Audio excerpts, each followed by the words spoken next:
একটি বেসরকারি চ্যানেলে সাক্ষাৎকার দিয়ে স্থানীয় সরকার উপদেষ্টা আসিফ মাহমুদ অত্যন্ত আপত্তিকর কিছু কথা বলেছেন।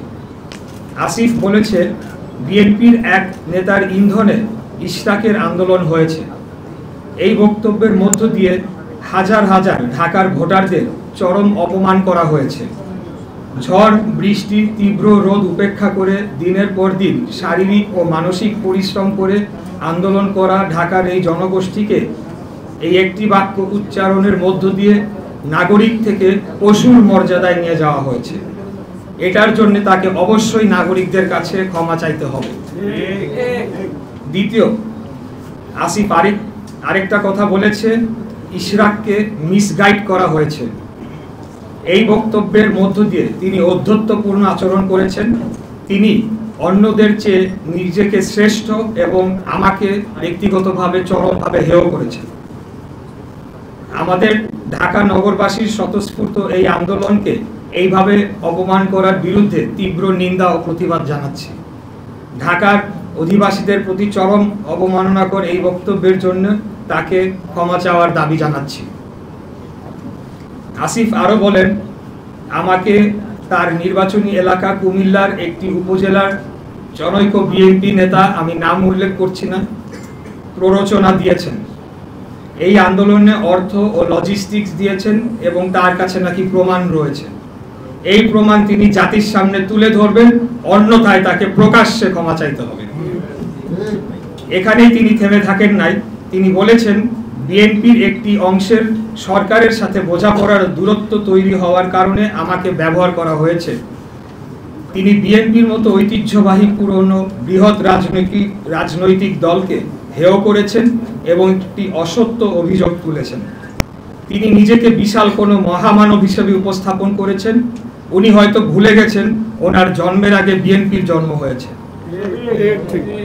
আসিফ এটাও বলেছে, আমার পক্ষ থেকে যারা নেগোশিয়েট করতে এসেছেন তারা সোললি আমার পক্ষে নেগোশিয়েট করেন নাই। অর্থাৎ আমার বিষয়টি সম্পূর্ণ আইনি, এখানে নেগোশিয়েট করার কোনো সুযোগ নেই। আদালত স্পষ্ট করে রায়ের মাধ্যমে কি করতে হবে তা বলে দিয়েছে। তাহলে নেগোশিয়েট কারা করেছে তা আমাকে জানাতে হবে, কারণ একমাত্র আমাদের দলীয় প্রধানের বাইরে অন্য কোনো ব্যক্তিকে আদালতের রায় কার্যকর সংক্রান্ত যোগাযোগ ছাড়া অন্য কোনো কথা বলার সম্মতি আমি দেই নাই। আশা করি এই লাইনটি বুঝতে পেরেছেন আপনারা। তার এই অস্পষ্ট কথাবার্তায় প্রতীয়মান হয় তিনি হয় মিথ্যা বলছেন, না হয় তার বুদ্ধিমত্তা স্থানীয় সরকার মন্ত্রণালয় চালানোর জন্য সম্পূর্ণ অযোগ্য। আসিফ বলেন, ইশরাক হোসেন অত্যন্ত দম্ভ ভরে ও অহংকারের সাথে সরকার কর্তৃক প্রশাসক হওয়ার প্রস্তাব প্রত্যাখ্যান করেছেন। বরঞ্চ বিনয়ের সাথে এটি প্রত্যাখ্যান করার কারণ হিসাবে বলতে হবে, একজন বৈধ নির্বাচিত জনপ্রতিনিধি ও রাজনীতিবিদের জন্য এই প্রস্তাব অপমানজনক।